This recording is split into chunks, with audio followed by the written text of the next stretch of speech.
Salut l'équipe, et bienvenue dans cette nouvelle vidéo où nous allons parler de l'intelligence artificielle.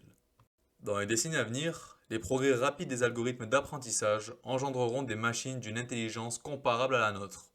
Capables de parler et de raisonner, elles auront leur place dans une myriade de domaines comme l'économie, la politique et bien sûr la guerre. La naissance d'une véritable intelligence artificielle affectera profondément l'avenir de l'humanité et conditionnera l'existence même d'un tel avenir. Christophe Koch nous donne la citation suivante. Encore aujourd'hui, des recherches sont en cours pour mieux comprendre ce que les nouveaux programmes d'IA seront capables de faire, tout en restant dans les limites de l'intelligence d'aujourd'hui.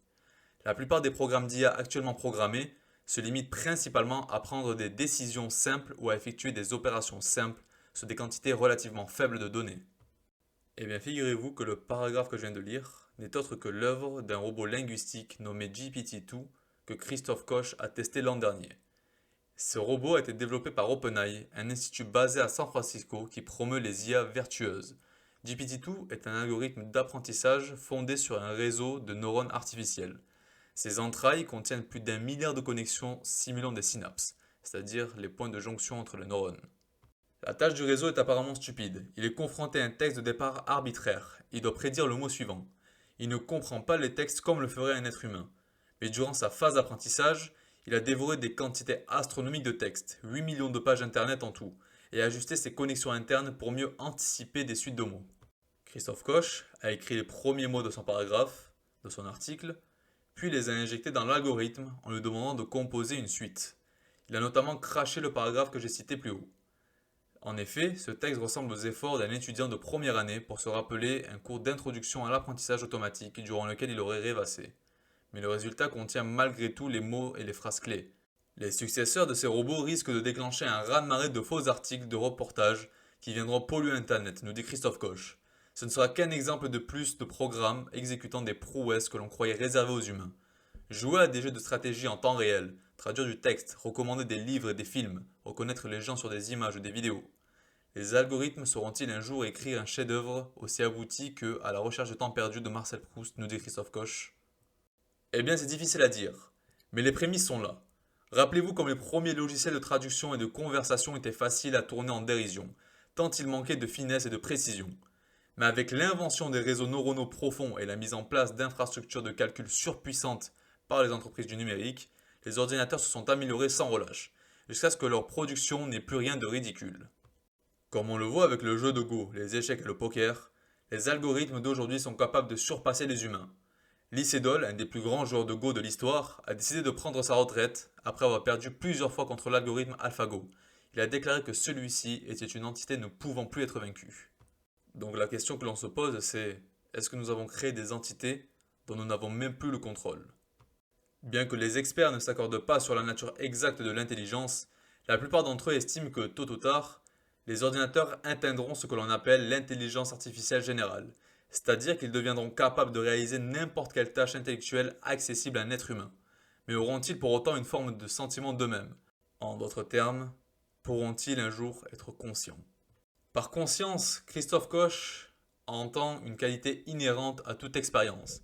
Par exemple, la saveur d'une madeleine, une rage de dents, l'étirement du temps quand on s'ennuie, ou le sentiment de vitalité et d'anxiété.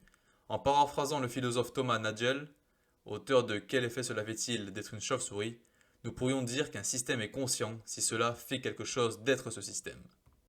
Considérez l'embarras que vous ressentez lorsque vous vous apercevez que vous venez de commettre une faute, parce que votre interlocuteur a perçu comme une insulte ce qui n'était que pour vous un trait d'humour. Les ordinateurs éprouveront-ils un jour une telle émotion? Et lorsque vous êtes au téléphone depuis un temps interminable, écoutant une voix synthétique répétée en boucle, nous sommes désolés de vous faire attendre. Le logiciel pourra-t-il se sentir gêné de vous maintenir dans cet enfer du service client? Il n'y a aucun doute, nous dit Christophe Koch, que notre intelligence et nos expériences résultent des capacités naturelles de notre cerveau, fondées sur des enchaînements de causes et d'effets. Cette prémisse a extrêmement bien servi la science au cours des derniers siècles. Le cerveau humain, cet organe d'à peine 1,5 kg, à la texture comparable au tofu, est de loin le morceau de matière active organisée la plus complexe connue de l'univers. Mais il obéit aux mêmes lois physiques que les pierres, les arbres et les étoiles. Rien n'échappe à ces lois. Nous ne comprenons pas encore tout à fait les mécanismes causaux en jeu, mais nous les expérimentons tous les jours. Un groupe de neurones s'allume pendant que vous voyez des couleurs, tandis que l'activation de cellules nerveuses dans une région voisine du cortex est associée à une humeur joviale. Lorsqu'un neurochirurgien stimule ces neurones à l'aide d'une électrode, le sujet voit des couleurs dans le premier cas, éclate de rire dans le second. Inversement, quand le cerveau est sous anesthésie, ces expériences disparaissent.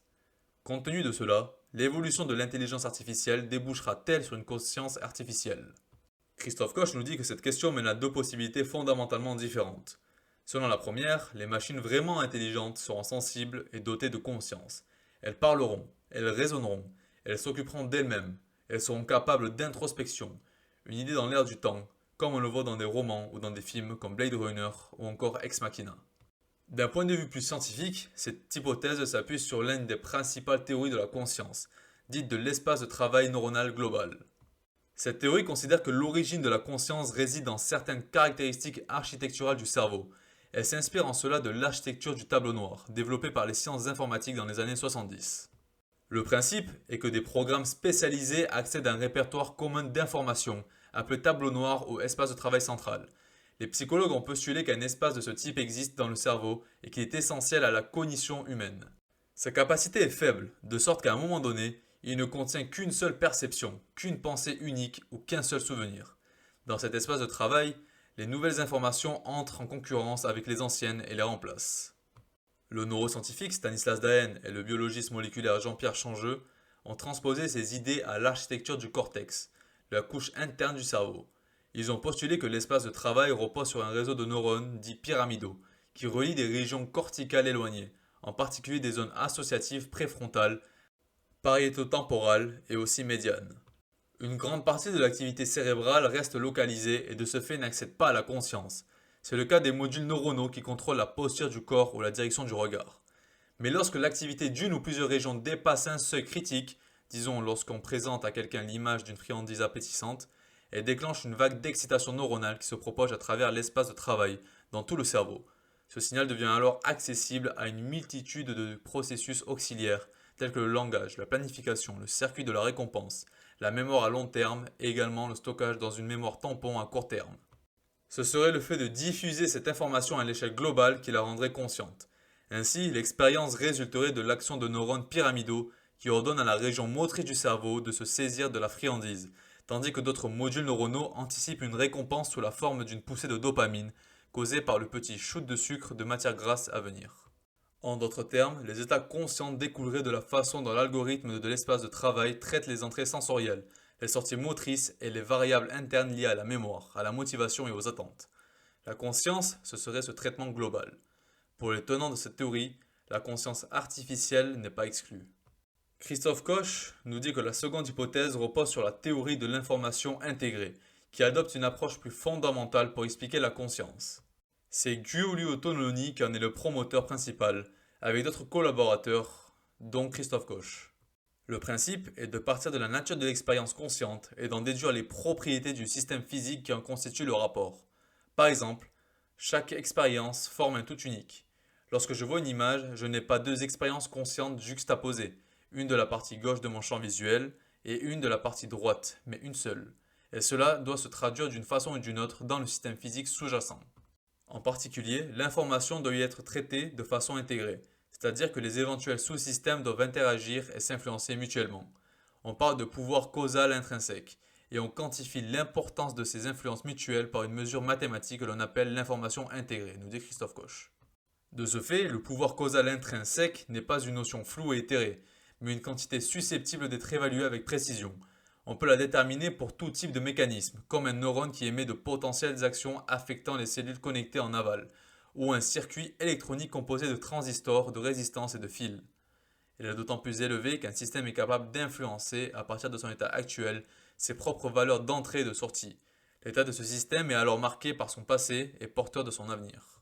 La théorie stipule donc que tout mécanisme doté d'un tel pouvoir est conscient. Plus un système a une valeur importante d'information intégrée, représentée par la lettre grecque phi, plus il est conscient. En revanche, s'il n'a aucun pouvoir causal intrinsèque, son phi est nul et il ne ressent rien du tout. Au sein du cortex, la quantité d'informations intégrées est énorme, car on y trouve un vaste réseau de neurones hétérogènes et étroitement interconnectés qui s'influencent mutuellement. La théorie a inspiré la construction d'un appareil de mesure de la conscience, en cours d'évaluation clinique. Cet instrument serait précieux pour déterminer si certains patients sont conscients mais incapables de communiquer ou totalement inconscients, par exemple dans des états végétatifs persistants, l'anesthésie et le locked-in syndrome. Pour les ordinateurs programmables, en revanche, la situation est différente, comme l'ont montré des travaux qui ont analysé leur structure à l'échelle des composantes métalliques. Leur pouvoir causal intrinsèque et leur phi sont infimes, notamment car leur connectique est très différente de celle du cerveau. Chaque composante n'est connectée qu'à quelques autres et il y a bien moins de rétroaction que dans nos systèmes neuronaux. Cela reste vrai quel que soit le logiciel qui tourne sur le processeur. Que ce logiciel calcule les impôts ou simule le cerveau, ça ne change rien. Le point clé est que deux réseaux qui effectuent la même opération d'entrée et de sortie, mais dont les circuits sont configurés différemment, sont susceptibles de posséder des quantités différentes d'informations intégrées. Phi peut être très faible pour un circuit et très élevé pour l'autre. Bien qu'ils soient identiques de l'extérieur, l'un des réseaux expérimente quelque chose, tandis que son homologue zombie ne ressent rien. La différence se situe sous le capot, dans le câblage interne. En un mot, la conscience résulte de ce que l'on est, et non de ce que l'on fait. Les deux théories ont des conséquences totalement opposées. Imaginons par exemple que l'on simule le connectome, le câblage synaptique exact de tous les systèmes nerveux. Les anatomistes ont déjà cartographié les connectomes de quelques vers. Ils travaillent actuellement sur celui de la drosophile, la minuscule mouche qui tourne autour des fruits trop mûrs, et prévoient de s'attaquer à la souris au cours de la prochaine décennie.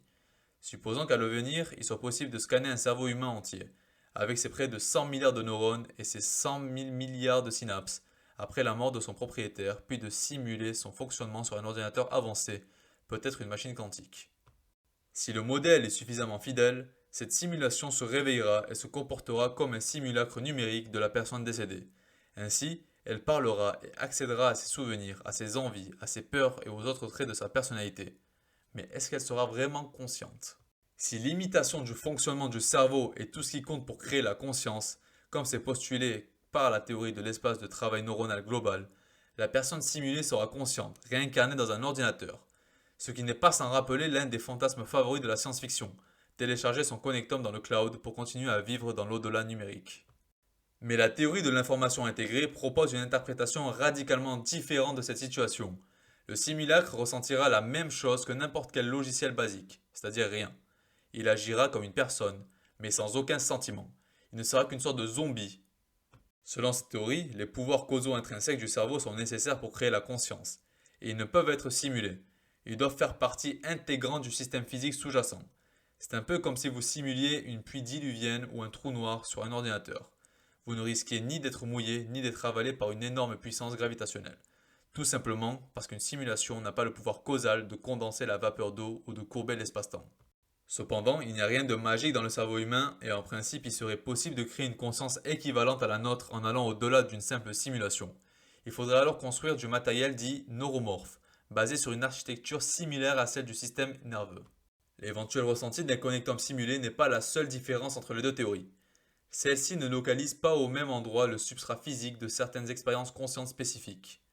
L'épicentre de ce substrat étant à l'arrière du cortex pour l'une et à l'avant pour l'autre. Cette prédiction et d'autres sont actuellement testées dans le cadre d'une collaboration à grande échelle impliquant 6 laboratoires aux États-Unis, en Europe et en Chine, qui vient de recevoir un financement de 4,5 millions d'euros de la fondation Templeton World Charity. La question d'une éventuelle sensibilité des machines importe aussi pour des raisons éthiques.